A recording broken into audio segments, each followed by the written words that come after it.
Welcome to Greater Springfield Senior Services presentation on lactose intolerance. I'm Mary DeJoya and I'm the registered dietitian here. Some of you may have spoken with me before and some of you may have not. My contact information is at the bottom of the page. Please don't hesitate to reach out with any further questions. I'll have my information again at the end. Today we'll be talking about lactose intolerance, and I want to start off by explaining what actually is lactose. It is a naturally occurring sugar molecule that is found in dairy like milk, yogurt, and cheese. Many people are able to have these foods and beverages with no problem, but some people are not able to break the sugar down.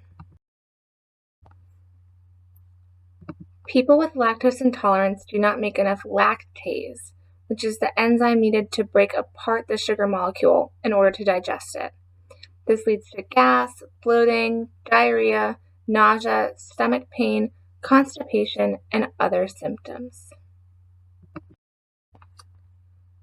So how does one become intolerant of lactose? It can happen in a variety of ways.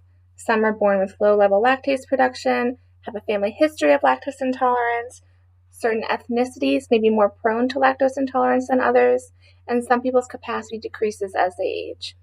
Additionally, certain health conditions like celiac disease or Crohn's or treatments like radiation for cancer can impact one's ability to produce lactase and digest lactose as well.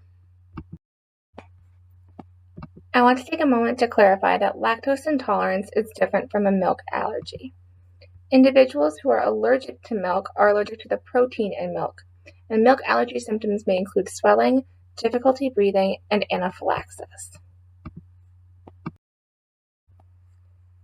Now that we know what lactose intolerance is, let's review how to treat and prevent symptoms. In the event that lactose intolerance is caused by an underlying condition, treating the underlying condition may restore the body's ability to digest lactose, although that process can take months. For other causes, there's no treatment, but you can manage your symptoms by changing your diet. In the past, people who are lactose intolerant were told to avoid dairy products. Today, health experts suggest you try different dairy foods and see which ones cause fewer symptoms. That way you're still able to get enough calcium and other important nutrients. The following slides contain tips for managing lactose in your diet. It's important to scan for milk-based products in the ingredients list.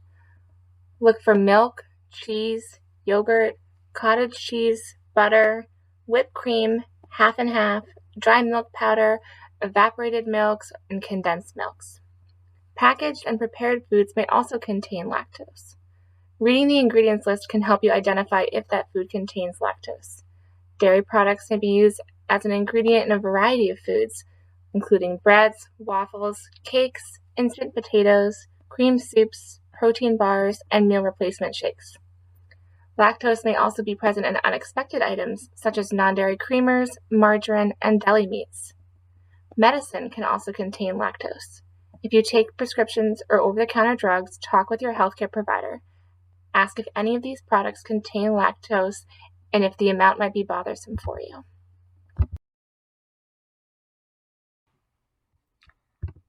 A word of caution. When you're at the grocery store, watch out for these words in the ingredients or on the packaging. They may mean that the food has lactose in it. Words like butter, cheese, cream, dried milk, milk solids, powdered milk, and whey all mean that there could be lactose in the food. One way to check for lactose is to look for the words on the last slide.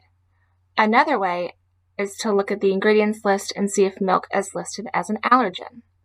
Allergens can be identified on the label in two ways.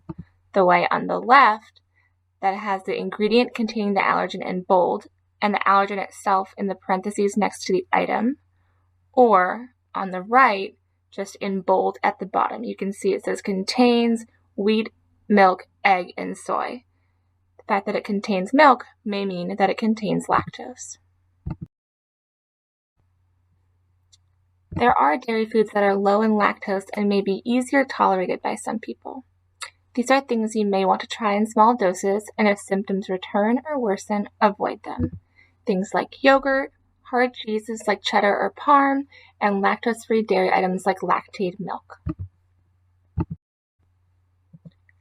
As we discussed, one major benefit of consuming dairy products is their calcium content.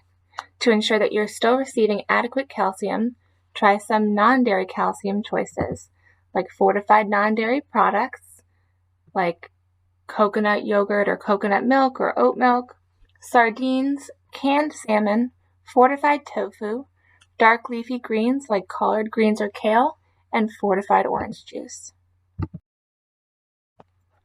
Thank you so much for your time. Please stay tuned for the next slide for my sources. And if you have any questions, please don't hesitate to reach out.